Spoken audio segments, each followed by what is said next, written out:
রাসূলের ইন্তেকালের বহু বছর পরে ইরাকের অন্তর্গত কারবালা প্রান্তরে হুসাইন রাদিয়াল্লাহু তাআলা আনহুর শাহাদাতের ঘটনা হয়েছে। মুহররমের 10 তারিখ ফজরের নামাজ থেকে যুদ্ধ শুরু। ইতিহাস অনেক বড়, আপনারা অনেকেই জানেন। হুসাইন রাদিয়াল্লাহু তাআলা আনহু ইয়াজিদের কবল থেকে মুসলমানকে নিরাপদে নেওয়ার জন্য চলে গেছিলেন। ওদিন তিনি শাহাদাত বরণ করলেন, তার সাথে আরো প্রায় 70 জনের উপরে শহীদ হয়ে গেলেন এই 10 তারিখ।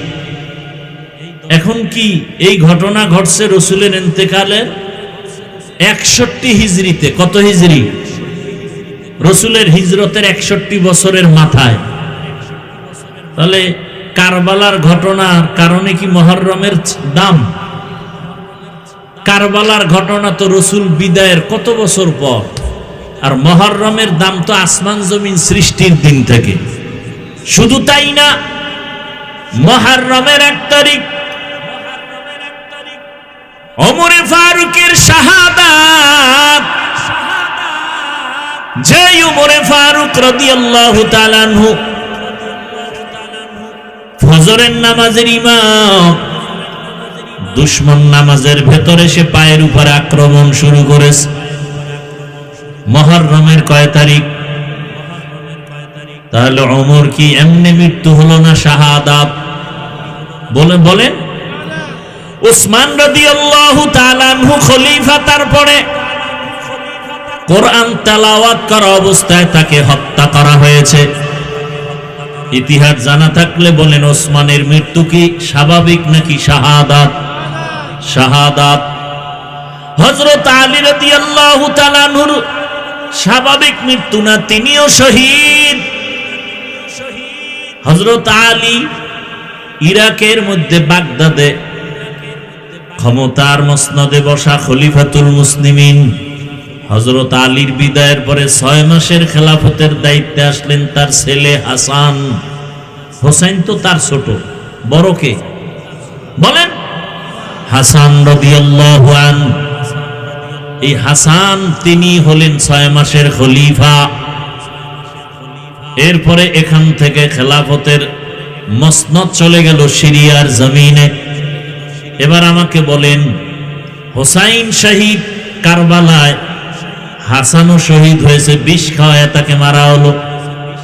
এবার জানেন একটা কথা, দুনিয়াতে যত বড় ওলি আব্দাল গৌস কুতুব থাক না কেন, আপনাদের বিবেক কি বলে ইসলাম সম্পর্কে যতটুকু জানেন, দুনিয়ার কোন ওলিয়া উলিয়া পীর গৌস কুতুব সাহাবায়ে কেরামের কোন কারো সমান দাম হবে? বলেন। হাসান হোসেন কলিজার টুকরা, রাসূলের অনেক দামি। তার মানে কি সাহাবাদের উপরে দাম? বলেন। সাহাবায়ে কেরামদের উপরে কারো দাম নাই।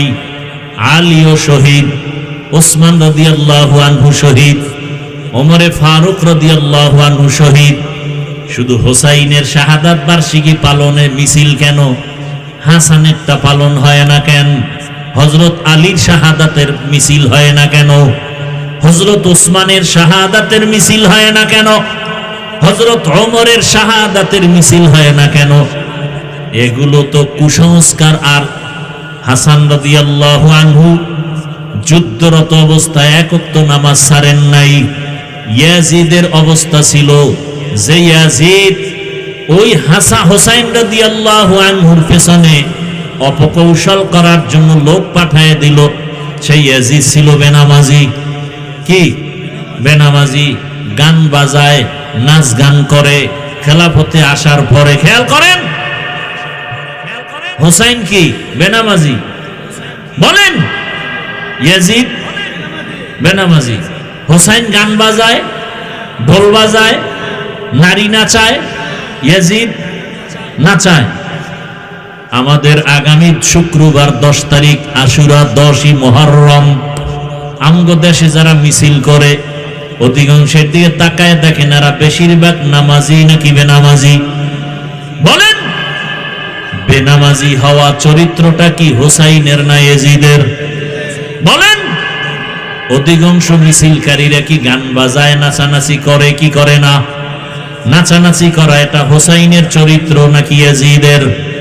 তাহলে তাদের মুখে হোসাইন নামও কইতে না, হোসাইন নামটাও বলে না। রাদিয়াল্লাহু আনহু তো পরের কথা। আপনাদের বিবেক থেকে বিচার করতে হবে। বেনামাজি কখনো হোসাইনের ভক্ত হতে পারে না। গান বাজনা করনেওয়ালা কখনো হোসেন রাদিয়াল্লাহু আনহুর ভক্ত হতে পারে না। এরা শিয়া, রাসূলের দুশমন। হোসেন রাদিয়াল্লাহু আনহু সে রাসূলের কলিজা। রাসূলের আদর্শ কি? মদিনায় যখন নবী হিজরত করে গেলেন, গিয়ে দেখে মুহররমের 10 তারিখ মদিনার ইহুদিরা রোজা রাখে। ইহুদিরা রোজা রাখো কেন? বলে এই দিন বড় বরকতের দিন। পয়গম্বর মুসা নবী বেঈমান ফেরাউনের কবল থেকে মুক্তি পেয়েছেন 10ই মুহররম। মুসা নবী শুকর আদায় করে রোজা রাখতেন, আমরাও রাখি। নবীজি বললেন, নাহনু আহাক্কু বিমুসা মিনকুম। মুসা নবীর হক আদায় করতে তার অনুসরণে আমগো হক বেশি। নবীজি বললেন, আমরা রোজা রাখবো আগামী দিন থেকে 2 দিন। কয়দিন? 10 তারিখ আর আগের দিন কত তারিখ? 9-10 অথবা 10-11 অথবা 9-10-11। কথা বুঝেননি? তাহলে নবীজি 10ই মুহররম কি রাখতে বললেন? কথা বলেন না কেন? একদিন না 2 দিন? তাহলে 10 তারিখ কবে? সামনে শুক্রবার, বৃহস্পতিবার, শুক্রবার অথবা শুক্রবার শনিবার রোজার নিয়ম। পারলে বৃহস্পতি শুক্র শনি 3 দিন রাখেন, আরো ভালো। তাহলে নবীজির আদেশ হলো রোজা রাখো। রোজা রাখলে খানা দানার কোনো ধুমধাম থাকে না। কিন্তু যারা মিছিল করে এরা রোজাদার নি। দেখছেননি কারবার? নবীজির আদর্শ কি আর আমরা করি কি?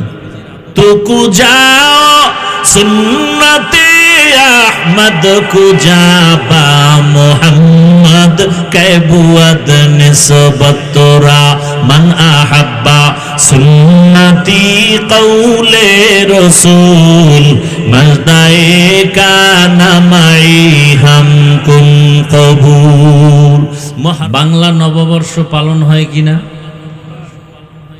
সেই নববর্ষের প্রথম মাসের নাম কি? বৈশাখ, পহেলা বৈশাখ। মুসলমান হিসাবে আরবি মাসের নামগুলো জানা থাকা উচিত ছিল না? আরবি মাসের নাম মুসলমান হিসাবে জানা থাকবে পরের কথা, বাংলাদেশি মানুষ হিসাবে বাংলা মাসের নামও মনে নেই। বরং আরো আশ্চর্য হলো যে বাংলা মাসের জন্য, বাংলা ভাষার জন্য যারা জীবন দিল অকাতরে, সেই দিনটাকেও ইংরেজিতে স্মরণ হয়, বাংলায় না। কত তারিখ? ভাষা দিবস কত তারিখ? 21। ওরা কি এই 21শে ফেব্রুয়ারি ইংরেজির জন্য জীবন দিছে? ওরা তো দিছিল বাংলা ভাষা টিকানোর জন্য। দুর্ভাগ্যজনক কারণে আজ এই দিনটাকেও স্মরণ করে ইংরেজিতে 21শে। যাই হোক, ভাগ্যের নির্মম পরিহাস,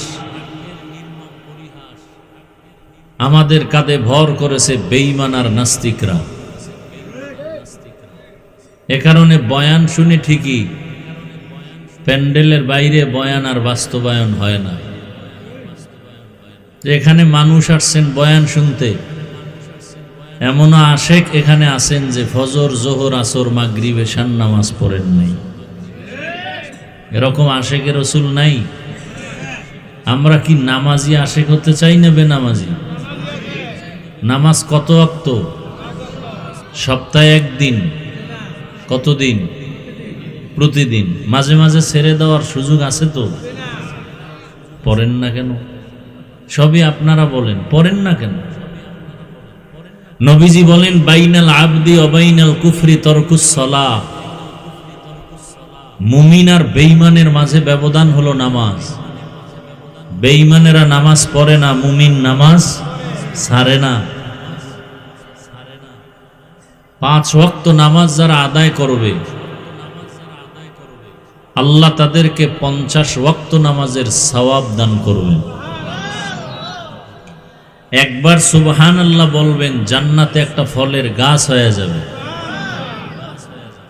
এই উঠা বসা করিও। ইমাম হুসাইন গো, আপনি কারবালার ময়দানে যাচ্ছেন কেন? আপনি কারবালার ময়দানে তো গেলেন, কিন্তু কারবালার ময়দানে আপনি পানির জন্য কষ্ট করলেন। ইমাম হুসাইন গো, আপনি যদি চাইতেন কারবালার ময়দানের ফুরাত নদীর পানি আপনার তাঁবুর মধ্যে আসতো, কেমনে জানেননি? ও বন্ধু খাজা মঈনুদ্দিন চিশতি আজমিরি বলেন, আমি কোনো নবী না, আমি কোনো সাহাবী না, আমি হলাম হুসাইনের গোলামের গোলাম।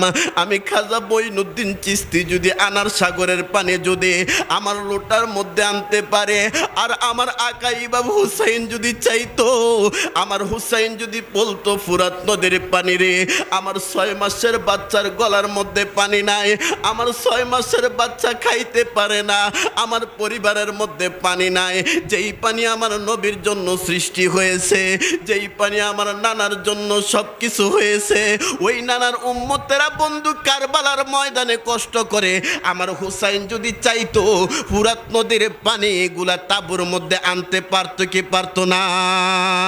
মুহররমের 10 তারিখে, মুহররমের 10 তারিখে কি গটাইল রাব্বানা, হায়রে কি গো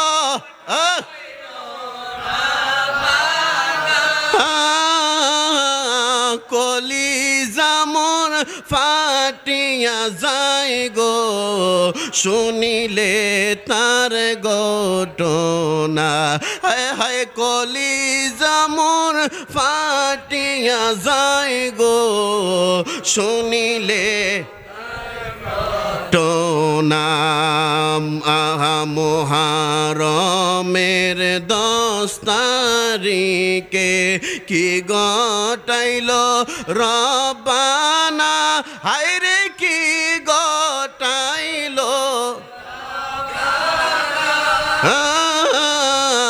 কলিজা মোর ফাটিয়া যায় গো, শুনিলে তার টোনা। হাসান শহীদ জহরেতে, হোসেন শহীদ কারবালায়, হায়রে হোসেন শহীদ কার জয়নাল হুসাইনের সাথে কত দোকামি করলো। ইমাম হুসাইনকে বললেন, হুসাইন আপনি কারবালার ময়দানে আসেন, আপনার কাছে আমরা বায়াত হব। এর জন্যই বন্ধু কিয়ামত পর্যন্ত আল্লাহ রসুল বলেছে 2টা দল হবে, একটা দল হবে এজিদি, আরেকটা দল হবে হুসাইনি। কথা বলেন ঠিক কিনা? একটা দল হবে ইমাম মেহেদী আলাইহিস সালামের দল। ওই ইমাম মেহেদী আলাইহিস সালামের যেই দলটা, ওই দলটা হইলাম আমরা আহলে বায়াতের লোক। কথা বলেন ঠিক না বেঠিক?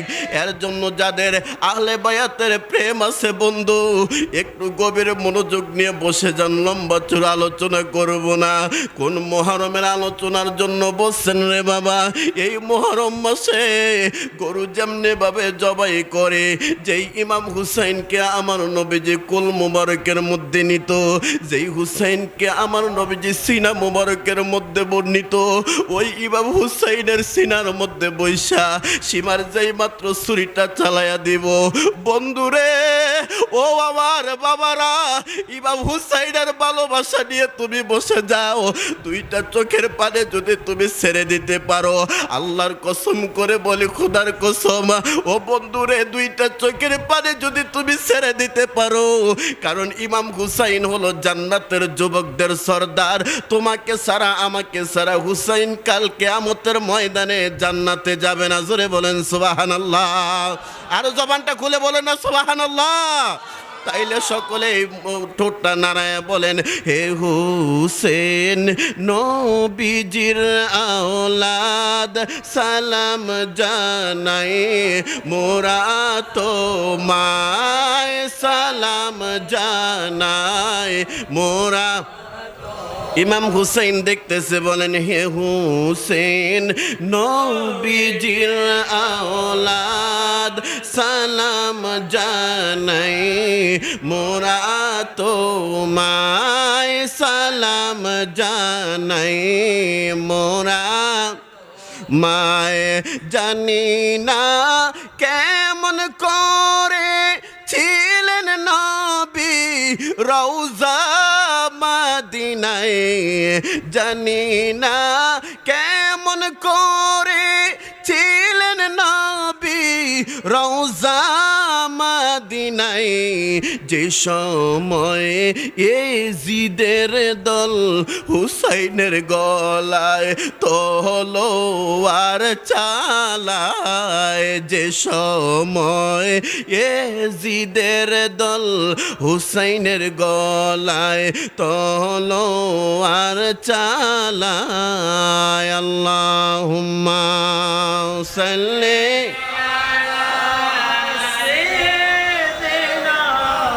মাওলানা মুহাম্মদ ওয়ালা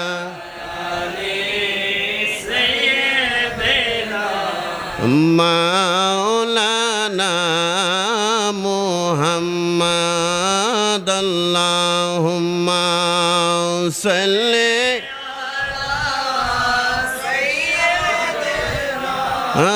মাওলানা মুহাম্মদ ওয়ালা আলি সাইয়্যিদিনা মাওলানা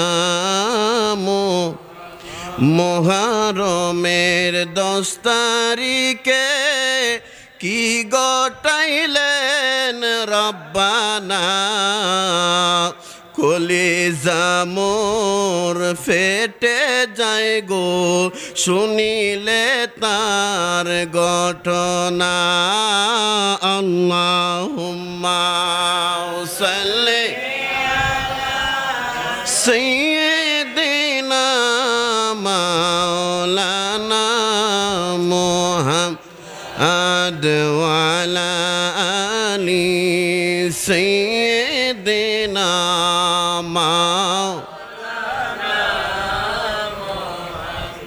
সকলে পড়ি আলহামদুলিল্লাহ। জবানটা বন্ধ রাখবেন না, জবান খুলে বলুন আলহামদুলিল্লাহ। আমাদের হায়াতের মালিক কে? মৌতের মালিক কে? রিজিকের মালিক কে? মৃত্যুর পরে কবর থেকে আবার জীবিত করবেন কে? ওই আল্লাহর নাম আমরা জপতে চাই কে চাই না? তুল্লিল আলামিন এই চাদরের মধ্যে আমিও ঢুকে কয় না না না, এই যে 4 জন আর আমি একজন, আমরা এই 5 জন মিলা হইলাম আহলে বায়াত। জোরে কন্যা সুবহানাল্লাহ। এরে বন্ধু, আমার নবী কেন চাদর মোবারকটা লইল? ও বন্ধু, মারফতের গোপন কথা বইলা দিয়া যায়। আল্লাহর খানায় কাবা ঘরের মধ্যে কালো একটা গিলাফ আছে। এই গিলাপটা তো এক সময় ছিল না, এই গিলাপটা তো ছিল শুধু কি বলে, এই যে আপনারা কি করলেন, এই যে ইট দিয়া আপনারা বিল্ডিং তুললেন, এমনভাবে ইট দিয়া এই খানায় কাবা ঘরটা বানাইছে। একদিন ইসমাইল আলাইহিস সালামের বাড়িতে কিছু লোক আসলো, আয়েশা বলতেছে ইসমাইল কোথায়? ইসমাইল আলাইহিস সালামের স্ত্রী বলতেছে আমার স্বামী তো ঘরে নাই। কয় আমরা খানায় কাবা তোয়াফ করার জন্য আছি, একটু খানায় কাবার মধ্যে আমারে নিয়ে যাও। ইসমাইল আলাইহিস সালামের স্ত্রী চিন্তা করলেন সবাই তো আল্লাহর ঘর খানায় কাবা তোয়াফ করে, কিন্তু আজকে এই হাজিদেরকে বলবো আমার বাইরের ঘরটা তোয়াফ করার জন্য। ও বন্ধু, সংক্ষেপে বলতেছি, লম্বা চূড়া আলোচনাটা খাটো করে নিয়ে আসতেছে। এমন অবস্থায় ওই লোকগুলারে খানায় কাবার মধ্যে দেয় নাই। ওই লোকগুলারে ইসমাইল আলাইহিস সালামের স্ত্রী বাইরের ঘরের মধ্যে ওই বিল্ডিংয়ের মধ্যে তোয়াফ করার জন্য বললেন এইটাই খানায় কাবা, এটারে তোমরা তোয়াফ করো। জোরে কন্যা নাউজুবিল্লাহ। তখন ইসমাইল আলাইহিস সালাম 2 দিন পরে বাড়িতে আসলেন। আসার পরে আল্লাহ রাব্বুল আলামিন ওহির মাধ্যমে বলে দিলেন, ও ইসমাইল, তোমার স্ত্রী এই কাজ করেছে। ইসমাইল আলাইহিস সালাম আল্লাহর কাছে তওবা করলেন, আল্লাহর কাছে বললেন, আল্লাহ আমার স্ত্রীর পক্ষ থেকে আমি মাপ চাই, ও আল্লাহ তারে তোমরা মাফ কইরা দাও। আমার আল্লাহ ডাক দিয়ে কই, ইসমাইল, ও ইসমাইল গো, আমি তার মাফ কইরা দিলাম, কিন্তু কিয়ামত পর্যন্ত যত হাজি আসবে, ওই যে আমাদের ইট দিয়া আমাদের ওয়াল করা, ইট দিলে সবার বিল্ডিং একই রকম দেখা যায়। এবার আল্লাহ রাব্বুল আলামিন বলেছেন, ইসমাইল তুমি একটা দৌড় দিয়ে খানায় কাবার উপরে যাও। ওই খানায় কাবার উপরে হাজরা আলাইহিস সালামের একটা সিন্দুক আছে, ওই সিন্দুকের মধ্যে কিছু জিনিস আছে, ওই জিনিসটা দিয়ে খানায় কাবারা তুমি ডেকে দাও। জোরে কন্যা সুবহানাল্লাহ। এবার ইসমাইল আলাইহিস সালাম খানায় কাবার উপরে গেলেন। ওই খানায় কাবার উপরে গিয়ে দেখতেছে ওই সিন্দুকের মধ্যে একটা গিলাপ দেখা যায়। ওই গিলাপটা দিয়া ইসমাইল আলাইহিস সালাম খানায় কাবাটা ওই কাপড় দিয়া ডাইখা দিলেন। জোরে কন্যা সুবহানাল্লাহ। এর জন্য বন্ধু, ইমাম হুসাইনেরও হাত আছে, ইমাম হুসাইনেরও চোখ আছে, আপনারও চোখ আছে, আলীরও চোখ আছে, আলীরও হাত আছে। এর জন্য মনে করবেন না আলী রাদিয়াল্লাহু তাআলা আনহু আপনার মতন, হুসাইনেরও হাত আছে। এর জন্য মনে করেন না হুসাইন আপনার মতো। ওই হুসাইন তুমি কার মতো? হুসাইন কয় আমি দুনিয়ার কারো মতন না, আমরা 2 ভাই হইলাম জান্নাতের যুবকদের সর্দার। জোরে কন্যা সুবহানাল্লাহ। হে হুসেন নবীজির আওলাদ, সালাম জানাই মুরা তোমায়, সালাম জানাই মুরা তোমায়। জানি না কেমন করে ছিলেন নবী রওজা মদিনায়, যে সময়ে এজিদের দল হুসাইনের গলায় তলোয়ার চালায়, যে সময়ে এজিদের দল হুসাইনের গলায় তলোয়ার চালায়। জোরে জোরে কন্যা মারহাবা। ইমাম হুসেনকে শহীদ করছে কারা? হিন্দুরা, বৌদ্ধরা, খ্রিস্টানেরা। ইমাম হুসাইনকে যদি হিন্দুরা মারতো, শহীদ করতো, মনটারে বুঝ দিতাম। ইমাম হুসাইনকে যদি খ্রিস্টানেরা মারতো, মনটারে বুঝ দিতাম। বাইরে শুধু নামাজ পড়লে, আমার হুজুর বলেছেন শুধু নামাজ পড়লেই আলেম না। এর জন্যই বলে আলেম হইলে পিরসিনে না পিরসিনে বাই মুরুকে, হীরামণি মুক্তা সিনে পিরসিনে বাই কয়জনে, দাড়ি টুপি জুব্বা হইলে কয় না যেন মাওলানা। ঠিক না বেঠি? এই মিয়া একটা রেকর্ড পাইছেন, একটা সুন্নি তরিকতপন্থী একটা আলেম বলৎকার করতে পাইছেন? পান নাই। কারণ যারা নবীর দুশ্মন, তাদের ব্যাপারে আমার নবীজি, আমার আল্লাহ নিজেই তাদেরকে অভিশাপ দিয়েছে। কথা বলেন ঠিক না বেঠি? আল্লাহ নিজেই বলছে তারা জারদ সন্তান। কারবালার ময়দানে ইমাম হুসাইনের তাবুর মধ্যে কোরআন তেলাওয়াত, এজিদের তাবুর মধ্যে কোরআন তেলাওয়াত। ইমাম হুসাইনের তাবুর মধ্যে নামাজ, তাহাজ্জুদের নামাজ, এজিদের তাবুর মধ্যে তাহাজ্জুদের নামাজ। এই মিয়া ওই কারবালার ময়দানে শুধু একজন বেঁচে ছিল, ওনার নাম হচ্ছে জয়নাল আবদিন। নাম ছিল কি? আরো জবানটা খুলে বলুন, নাম ছিল কি? আমার বন্ধুরা, এর জন্য বলছি আলেম হইলে পীর সিনে না পীর সিনে বাই মুরুখে, হীরামণি মুক্তা সিনে পীর সিনে বাই কয়জনে, দাড়ি টুপি জুব্বা হইলে কয় না যেন মাওলানা, দাড়ি টুপি জুব্বা হইলে কয় না যেন মাওলানা। আমার নবীর প্রেমের পাগল যারা, তারাই হইল মাওলানা। হুসাইন প্রেমে পাগল যারা, তারাই হইল মাওলানা। আলেম হওয়া লাগবো না, সাধারণ মানুষ আছেন, ভালো আছেন, মুর্শিদে ওজিফা দিছে, এই ওজিফা নিয়ে কাজ করেন। ইমাম হুসাইনকে বলছিল, হুসাইন আপনি আসেন, আপনার কাছে আমরা মুসলমান হব। মিয়া পীরের হাতে যখন হাত দিছেন, হাত দেওয়া মানে কি জানেননি? নতুন করে মুসলমান হয়েছেন। সুবহানাল্লাহ। আর জবানটা খুলে বলুন সুবহানাল্লাহ। মার গর্ভের থেকে তো আইছেন, আসার পর তো ভালো করে কলমা পড়েন নাই। মুর্শিদের কাছে যখন কলমাটা পড়ছেন, মুর্শিদে আপনার তওবা করাইছে, করায় নাই? মুর্শিদে নতুন করে আপনার তওবা করাইছে। আবার নতুন করে আমার বাজানে কয় কলমা পড়েন, বলে কি বলে না? এইটার হাকিকতে বুঝলেন না। ও যে জন আলিফে দইরা আছে, যে জন আলিফে দইরা আছে, আলিফের সঙ্গে মিম বান্দা রইয়া আছে। বুঝবেন কি মিয়া? ফিরের দরবারে আইলেন আর গেলেন, খিচুড়ি খাইলেন আর বিরিয়ানি খাইলেন, ফিরের খেদমত তো করলেন না, ফিরের বাড়ির কুকুর তো হইলেন না। মিয়া কারবালার ময়দানে ইমাম হুসাইন বলেছিল, হুসাইন ও হুসাইন তুমি হাত দাও। ইমাম হুসাইন বলে আমি হাত দিব না, আমি কেল্লা দিব। এই হাত হচ্ছে আমি রহমাতুল্লিল আলামিনের হাত। জোরে বলুন সুবহানাল্লাহ। ইমাম হুসাইন কেল্লা দিয়েছে, তারপরে ইমাম দেয় নাই। মুর্শিদের বাড়ির কুকুর হন বাজান, আমি তোমার বাড়ির কুকুর। এই বায়াত কোথায় থেকে আইছে? মুসলমান তো এখনো হন নাই, নিজে মুসলমান হতে হবে। এর জন্যই বলি, যে জন আলিফে দইরা আছে, যে জন আলিফে দইরা আছে, আলিফের সঙ্গে মিম বান্দা রইয়া আছে। দাল জাল রোজা যে জন ফইরা আছে, হায় হায় দাল জাল রোজা যে জন ফইরা আছে। হায় রে জিমের গড়ে মাবুদ মাওলা কাউরা লাগাইছে, হায় রে জিমের গড়ে মাবুদ মাওলা কাউরা লাগাইছে। যে জন আলিফে দইরা আছে, যে জন আলিফে দই, এর মি আলিফের ব্যাখ্যাই জানেন না। মোল্লারে কইয়েন মসজিদে ইমামতি করে, মোল্লারে যে একতেদা করেন, এ মোল্লা আবার কারে একতেদা করে? হ্যাঁ, মোল্লার কি গুনাহ নাই? আমরাই একতেদা করলাম, সব মোল্লার রূপে। মোল্লায় কার রূপে একতেদা করে? আবার এই মোল্লারে 10,000 টিয়া দিবেন, 500 টিয়া দিবেন, দোয়া করব বড়।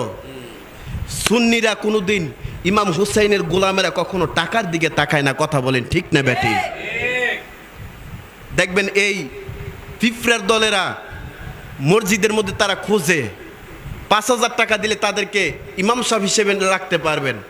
আর সুন্নি ইমাম সাহেব পাওয়া যায় না, কারণ তাদের ইমান মজবুত আছে। কথা বলেন ঠিক না বেটি? কারণ আমরা ইমাম হুসাইনের দল। এই যে মগবাজার দরবার শরীফ বলেন, মগবাজার দরবার শরীফ কোথা থেকে আসে? বড় পীর আব্দুল কাদের জিলানী। ও আব্দুল কাদের জিলানী, আপনি কে? আমি হচ্ছে হাসান হুসাইনের বংশধর। জোরে কোন সুবহানাল্লাহ। ওই থেকে এখান পর্যন্ত আসছে। আর তাদেরকে জিঙ্গেন আপনাদের বংশধর কি? বলবে আমাদের বংশধর এজিদি বংশ। ঠিক না বেঠি? এদেরকে 50 টাকা দিবেন, দেখবেন দুয়াটা শুরু করব। আগে টিয়াটা দিয়ে পরীক্ষা করেন। 1000 টাকা দিবেন, কাইন্দা নাইন্দা বইরা লাইব, জান্নাতের চৌকাটের মধ্যে নিয়ে একবার জান্নাতের মধ্যে ঢুকাইয়া দিব। ঠিক না বেঠি?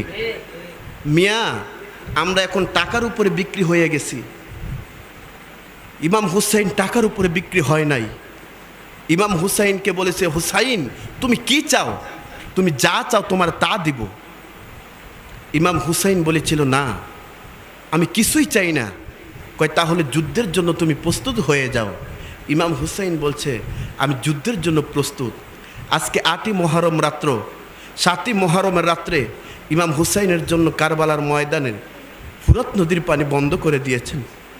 ইমাম হুসাইন তাঁবুর মধ্যে এসে বলেছিলেন, এই আমার সফর সঙ্গীরা, আজকে তোমরা রাত্রে এখান থেকে চলে যাও, কারণ তারা তোমাদেরকে মারার জন্য তারা পিপাসিত নয়, আমাকে মারার জন্য তারা পিপাসিত। তখন বলেছিলেন, হুসাইন যদি বাঁচতে হয় আপনার সাথে বাঁচব, যদি শহীদ হতে চায় তাহলে আপনার সাথে শহীদ হব। হুসাইন যদি কাল কিয়ামতের ময়দানে রহমাতুল্লিল আলামিন যদি বলেন, আমার নাতিরে তুমি কই রেখে আইছো, আমার নাতিরে তোমরা কার হাতে রাইখা তোমরা মদিনায় চলে আইছো, হুসাইন গো রহমাতুল্লিল আলামিনের কাছে আমরা কি জবাব দেব? আমরা কারবালার ময়দানে আমরা আপনার সাথে যুদ্ধ করব। জোরে বলুন না সুবহানাল্লাহ। আখিরি সালাম ও হে নানা জান, হোসেন যায় কারবালার ময়দান, তোমারি হোসেন যায় কারবালার ময়দান। বলেন না বাবা, মনে করবেন এখন কারবালার ময়দানে আছেন। সকলে মোহাব্বতে একটু বলেন আখিরি সালাম লও ও হে নানা জান, তোমারি হোসেন যায় কারবালার ময়দান। নানা তোমারি হোসেন যায় কারবালার কারবালার ময়দানে গিয়া দিব গলা কাটাইয়া গো, আর না হইবে দেখা, আর না হইবে দেখা ও হে নানা জান, তোমারি হোসেন যায় কারবালার ময়দান। নানা তোমারি হোসেন যায় কারবালার কারবালার ময়দানে গিয়া সকল কাফের রে মাইরা গো শহীদ হব ও গো নানা, শহীদ হব ও হে নানা, ও হে নানা জান, তোমারি হোসেন যায় কারবালার ময়দান। নানা তোমারি হোসেন যায় কারবালার ময়দান। ও বন্ধু, এখন মনে করেন কারবালার মাঠের মধ্যে আছেন। ইমাম হুসাইন রাদিয়াল্লাহু তাআলা আনহুর করুণ ইতিহাস একটু শুনেন বাবা। জীবনে অনেক আলোচনা শুনলেন। ইমাম হুসাইনের একটা ঘোড়া ছিল, ওই ঘোড়াটা কার ছিল জানোনে? ওই ঘোড়াটা ছিল আমার নবী রহমাতুল লিল আলামিনের আদরের ঘোড়া। জোরে কন্যা সুবহানাল্লাহ। ওই আদরের ঘোড়াটা লইয়া আমার হুসাইন কারবালার ময়দানে যখন গেলেন, কারবালার ময়দানে যাওয়ার পরে ইমাম হুসাইনকে যখন শহীদ করে দিল, ও আলী আসগরকে যখন শহীদ করে দিল, ওই ঘোড়াটা তাঁবুর মধ্যে চলে গেল, চোখের পানি সারতে সারতে চলে গেল। এমনি সকিনা আয়েশা কয়, এরে ঘোড়া, তোর কাছে না আমার হুসাইন ছিল, আমার হুসাইন কই, আবার হুসাইনের আইনা দে। এবার ঘোড়া আর কোনো দিকে কিছুই খেয়াল করতে পারতেছে না। ঘোড়াটা তো পাগলের মতো হয়ে গেছে। এই ঘোড়াটারে লোয়ার জন্য এই যে সীমারের দলেরা কতই পাইচারা করছে, তারপরে ঘোড়া তাদেরকে ধরা দেয় না। যেই মাত্র সকিনা বলছে আমার আব্বাই কই, আমার হুসাইন কোন জায়গার মধ্যে আছে, আমার হুসাইন রে তোমরা আইনা দাও, আমার আলী আসগরকে তোমরা আইনা দাও, আমার আলী আকবরকে তোমরা আইনা দাও। ঘোড়াটা আবার পাগলের মতো যুদ্ধের ময়দানে চলে গেলেন। যুদ্ধের ময়দানে যখন গেলেন, এবার এজিদেরা বলতেছে, দেখ আবার ঘোড়াটা আইছে, এই ঘোড়াটারে সবাই আক্রমণ কর, সবাই এই ঘোড়াটারে ধর। আল্লাহর কসম, দুনিয়ার মানুষ ইমাম হুসাইন রে চিনল না।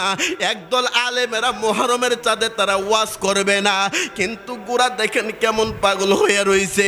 যেই মাত্র নাকি সীমারেরা এজিদেরা ঘোড়াটারে আক্রমণ করার জন্য আছে, দুইটা পাও আলগি দিয়া তাদের সাথে যুদ্ধ শুরু করলেন, পিছনের পাও দিয়া তাদের সাথে যুদ্ধ শুরু করলেন। ও বন্ধু, কারবালার আলোচনা একটু শুই না যান। এবার ঘোড়াটা কি করলেন, ফুরাত নদীর পারে পানির মধ্যে গিয়া দুইটা পাও আলগি মারছে। এবার আব্দুল হক মুহাদ্দিস দেলবি রহমাতুল্লাহি আলাইহি বলেন, ওই ঘোড়াটা কেন দুইটা পাও আলগি দিছে জানোনি? আমার আল্লাহর কাছে ফরিয়াদ জানায়, আল্লাহ ও আমার আল্লাহ গো, ইচ্ছা কইরা যদি মানুষ মারা যায় তাইলে তার জন্য নাকি জাহান্নাম। আমি ইমাম হুসাইনের পাগল, আমি ইমাম হুসাইনের বড় পাগল। আজকে আমি ফুরাত নদীর মধ্যে জাপ দিয়ে আমি দুনিয়া থেকে বিদায় হয়ে যাই। আমার হুসাইনকে তুমি কবুল করো, আর আমি ঘোড়াকেও তুমি কবুল করে নাও। জোরে কন্যা সুবহানাল্লাহ। বন্ধুরে, ও আবার বাবাজিরা, ইমাম হুসাইন রাদিয়াল্লাহু তাআলা আনহুর লাশ মোবারকটা যখন কারবালার ময়দানে পড়ে রয়েছে, শুধু ইমাম হুসাইনের কেল্লাটাও নিয়ে যায় নাই, তারা লাশ মোবারকের সাথে কি করছে একটু দেখেন। ইমাম হুসাইন রাদিয়াল্লাহু তাআলা আনহুর যেই মাথা মোবারকের মধ্যে যেই পাগড়িটা ছিল, এই পাগড়িটা তারা খুলে নিয়ে গেছে। ইমাম হুসাইন গায়ে যে জুব্বা মোবারকটা ছিল, যুদ্ধের যে জুব্বাটা ছিল, এইটাও তারা চুরি করে নিয়ে গেল। ইমাম হুসাইন রাদিয়াল্লাহু তাআলা আনহুর পাঞ্জাবি মোবারক ছিল, এই পাঞ্জাবি মোবারকটাও তারা খুইলা চুরি করে নিয়ে গেল। শুধু তাই নয়, ইমাম হুসাইন রাদিয়াল্লাহু তাআলা আনহুর হাতের মধ্যে একটা আংটি ছিল, ওই আংটির মধ্যে লেখা ছিল ইমাম হুসাইন। ওই আংটিটা তারা খুলতে পারতেছে না, কারণ ইমাম হুসাইন যে যুদ্ধ করেছে, এই যুদ্ধের হাতের মধ্যে ছিন্ন ভিন্ন হয়ে গেছে। তারপরে এই আংটিটা তারা খুলতে পারতেছে না। এমন অবস্থায় একটা পাথরের মধ্যে একটা শিমর ইমাম হুসাইন রাদিয়াল্লাহু তাআলা আনহুর হাত মোবারকটা রাইখা ওই হাতের মধ্যে একটা কোপ মারলেন। কোপ মারার পরে ইমাম হুসাইন রাদিয়াল্লাহু তাআলা আনহুর আংটি মোবারকটা বের হয়ে গেল। জোরে কন্যা নাউজুবিল্লাহ।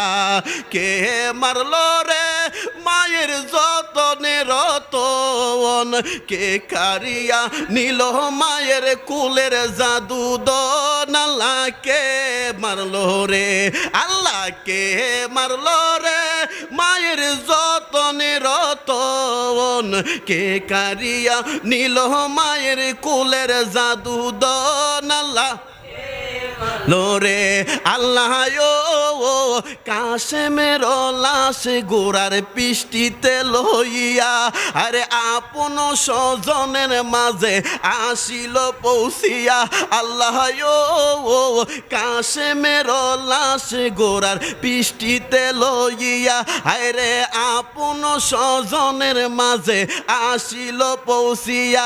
আরে কারে মাইরা আমদারি করলো মদিনার বুব, আল্লাহ কে মারলো রে, আল্লাহ কে মারলো রে মায়ের যতনে রতন, কে কারিয়া নিল মায়ের কুলের জাদু দন,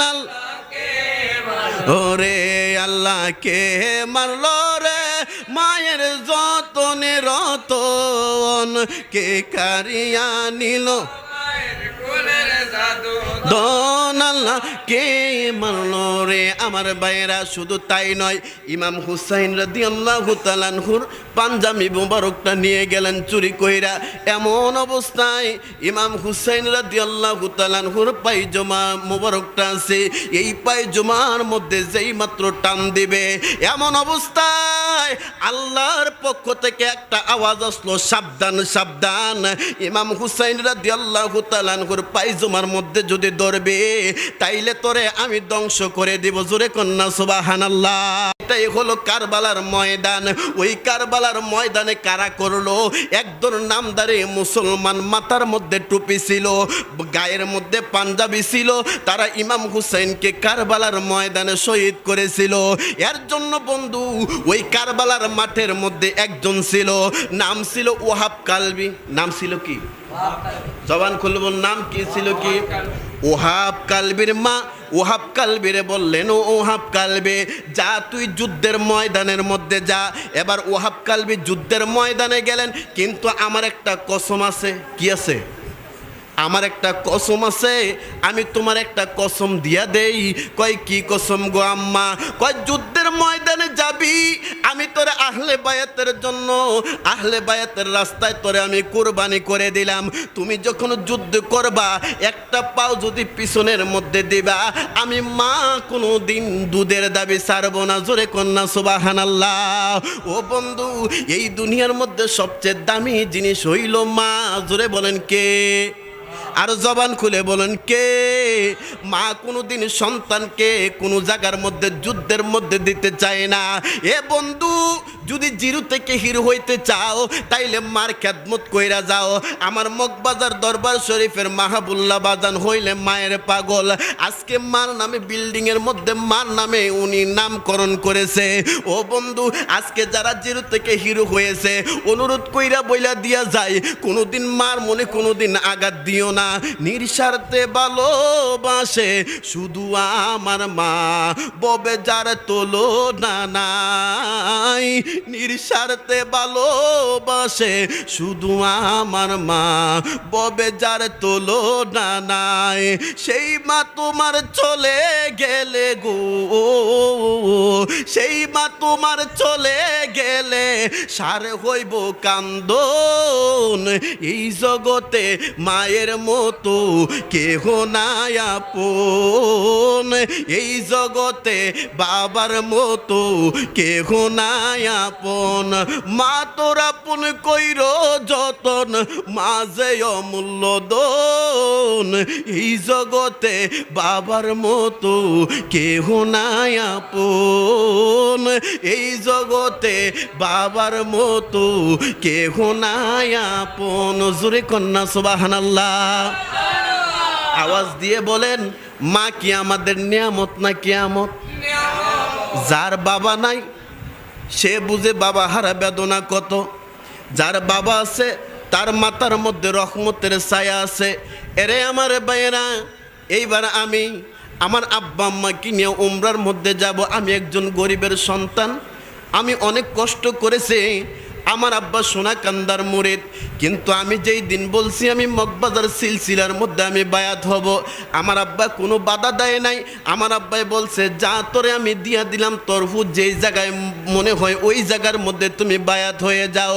এরে বন্ধু, অনুরোধ করে যাই, একটা সন্তান যদি থাকে এই সন্তানটারে তুমি আলেম বানাও, এই সন্তানটারে তুমি মানুষের মতো মানুষ বানাও, এই সন্তানটারে তুমি মাদ্রাসার মধ্যে দাও।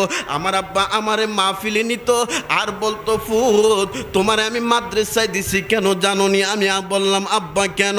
কয়, আমি দুনিয়ার কামাই খাওয়ার জন্য না, তুমি যদি আমার জানাজার নামাজ পড়তে পারো আল্লাহ আমার বিনা হিসেবে জান্নাত দেবে। ও বন্ধু, গরিবের সন্তান ছিলাম, ভাত খাইতে ভাত পাই নাই, অনেক কষ্ট করছে, কিন্তু এই বাবার নিয়ে আজকে মক্কা মদিনায় যাইতেছে। বাবা যদি একবার দোয়া করে, দুনিয়ার মুন্সি মৌলবীর কাছে গিয়ে লাভ হইব কি? দুনিয়ার মধ্যে 10 জন হুজুর দাওয়াত দিয়া লাভ হইব কি? দোয়া তো তোমার ঘরের মধ্যে তোমার মা। এই মার কাছে গিয়া বলবা, মা ও মা তুমি আমার জন্য দোয়া করো। বিদেশ যাইতে পারো না, মার কাছে দোয়া চাও। তুমি কোনো কাজ করতে পারো না, কাজ পাও না, তুমি তোমার মার কাছে গিয়া দোয়া চাও। নিঃস্বার্থে ভালোবাসে শুধু আমার মা, ববে যার তুলনা নাই। নিঃস্বার্থে ভালোবাসে শুধু আমার মা, ববে যার তুলনা নাই। কথা কোন ঠিক না বেঠে? এই মার মনে কোনোদিন আঘাত দিয়েন না। আমি মগবাজার দরবার শরীফের সর্বপ্রথম যখন উমরা করতে যাই আমার এই বাজানের সাথে, মিয়া মুর্শিদের সাথে যখন আমি গেলাম, বাজানটা কইছিলাম, বাজান আমার একটু মক্কা মদিনায় নিয়ে যাইয়েন। আমার মগবাজার দাদা হুজুর কেবলা একটা কথা বলতো যে মক্কা মদিনায় যাইতে টাকা লাগে না, মক্কা মদিনায় যাইতে লাগে ভালোবাসা। জোরে কন্যা সুবহানাল্লাহ। বাজানে আমার একদিন মদিনা শরীফের সামনে বলতেছে, সাদ্দাম এই লোকটারে চিনো? আমি বললাম, না বাজান। কই, এই লোকটায় রিক্সা চালাইয়া টাকা জমাইয়া আজকে মদিনা শরীফের মধ্যে আইছে। জোরে কন্যা সুবহানাল্লাহ। এইবার যে আমার সাথে উমরা করতে যাবে 2 জন লোক, একজন অটোরিকশা চালায়, আবার স্ত্রী বলতেছে, হুজুর আমি এই টাকাটা জাকাত ফেতরা পাইয়া এটি আমি জমায় রাখছি, এটা দিয়ে আপনার লোক উমরা করতাম যাবো। জোরে কন্যা সুবহানাল্লাহ। নূরের নবী দেনের ছবি, নূরের নবী দেনের ছবি, কান্দি আপনার লাগিয়া, দিদার দেন গো দয়ার নবী। নবী দয়া করিয়া আহা দিদার দেন গো দয়ার নবী দয়া করিয়া বল নূরের নবী দেনের ছবি নূরের নবী দেনের ছবি কান্দি আপনার লাগিয়া দিদার দেন গো দয়ার নবী দয়া করিয়া নবীজি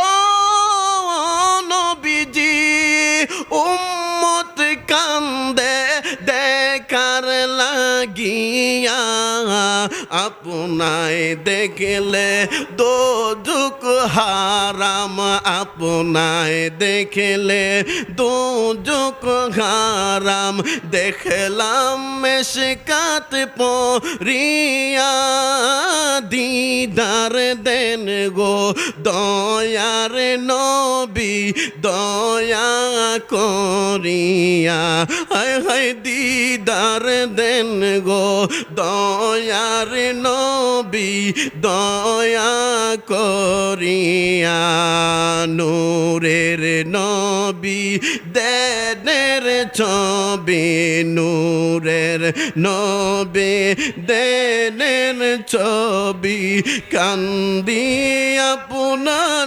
লাগিয়া দিদার দেন গো আল্লাহ নারে ইয়া রাসূলুল্লাহ সকলে বলুন মারহাবা। যাক আমার ভাই আপনাদেরই এলাকার সন্তান আমাকে আমরা দুজনে একসাথেই কাজ করি সব কিছু হচ্ছে আমার মগবাজার দরবার শরীফের হুজুর কেবলা জোরে বলো না সুবহানাল্লাহ। আমি কেন বলি বিদের বেলা বলি আমার আব্বা আম্মা বাবারে বিদেশ যাইতে পারেন না মার কাছে বাবার কাছে দোয়া চাইেন আমাদের হুজুরকে টাকা দিলে আমাদেরকে 500 টাকা দিলে দোয়া কর্ম বড় 1000 টাকা দিলে আরও বড় 5000 টাকা দিলে আরও বড় আর মায়েরে যদি আপনি 10 টাকা দিয়ে পান কিনা দেন আহ মা যে তোমার জন্য কি দোয়া করবে কথা বলেন ঠিক না ব্যাঠি আরো জবান খুলে বলুন ঠিক না ব্যাঠি 10 মাস 10 দিনে গড়ে বেদারণ করেছিল মা সহ্য করে নিয়েছে মা কতই যন্ত্রণা সেই মাকে কষ্ট দিলে ক্ষুধার আরো সহে না মা কেন এত দামি জানে না সকলে বলো মা কেন এত দামি জানে না সকলে 2 বছর পান করালেন মায়ের বুকের দুধ কোলে পিঠে নিয়ে মায়ে দিলেন কত সুখ সেই মাকে কষ্ট দিলে ক্ষুধার আরো সহে না মা কেন এত দামি জানে না সকলে বলো মা কেন এত দামি জানে না সকলে এই মার খেদমত করবেন বিদায়ের বেলা বলে দিয়ে গেলাম যদিও আমি আপনাদের এখানে এই নিয়ে 2 বার আসলাম আমার মাহাবুল্লাহ বাজানের সব নজর আপনি জানেন গোপন কথা বাজানের সামনে বলা ঠিক না আমার নানা জানে বাজানের সাথে এক রুমে থাকার আমাদের সৌভাগ্য হয়েছে কত মোয়াল্লেম দেখলাম হাজিদেরকে আল্লাহর খানায় কাবার ঘর ঘুরাইয়া আইনা কখন ঘুমাইব আল্লাহর কসম আমার বাজান মাহাবুল্লাহ বাজান সবাই রে ঘুম পাড়াইয়া আমরা তো মনে করছি বাজানে ঘুমাইব প্রায় মাহফিলের মধ্যে আমি বলি আমরা মনে করছি যে এত ক্লান্ত হয়ে আসছি বাজানও আমাদের সাথে ঘুমাইব আমরা কখন পিঠ লাগামো কিন্তু আমার বাজান দেখি ব্যাগটারে লইয়া কান্দে নিয়ে আবার হেরামের দিকে চলে যায় যেরকম সুবহানাল্লাহ 5 ওয়াক্ত নামাজ জামাতের সাথে আমরা অনেকে ক্লান্ত হইয়া পড়তে পারি না একটা দিন দেখলাম না বাজানে রুমের মধ্যে পড়তে নবীজির রওজার সামনে গিয়া 2 নাম্বার 3 নাম্বার পিলারের সামনে সব সময় এটাই হুজুর একটা স্টেশন ওই জায়গার মধ্যে বৈশা বৈশা নবীজি সবুজ গম্বুজ দেখে জোরে কন্যা সুবহানাল্লাহ। আর কত মুআল্লেম আহা কত কষ্ট দেয়। এবার দেখলাম আমি আমার ভাই একসাথে হাজিদেরকে আনলাম, কয় হুজুর আমাদেরকে খাওন দিল না, কোনো কিছু দিল না, খবরও নিল না। ওই হাজিদেরকে প্রথম থেকে শেষ পর্যন্ত আমরা দুই ভাই বললাম, আপনি কোনো চিন্তা করেন না, টেনশন করেন না, আপনার খাবার আমরাই খাবার খাওয়াবো, কারণ মদিনাওয়ালায় খাওয়ায়, জোরে কোন সুবহানাল্লাহ। ওই হাজি আমাদের জন্য এতই দোয়া করছে, এতই দোয়া করছে মিয়া, আমরা মক্কা মদিনায় নিয়া হাজিদেরকে কষ্ট দেই না। কারণ উমরা যদি 10টাও করতে চায়, রাহাত আমরা মিলা 10টাই করায়, আর ওহাবিরা নিয়ে একটা উমরা করায় নিয়ে বুম ফাতাইলা। হ্যাঁ এইগুলা করে, খাবারের কষ্ট দেয়। আল্লাহ যেন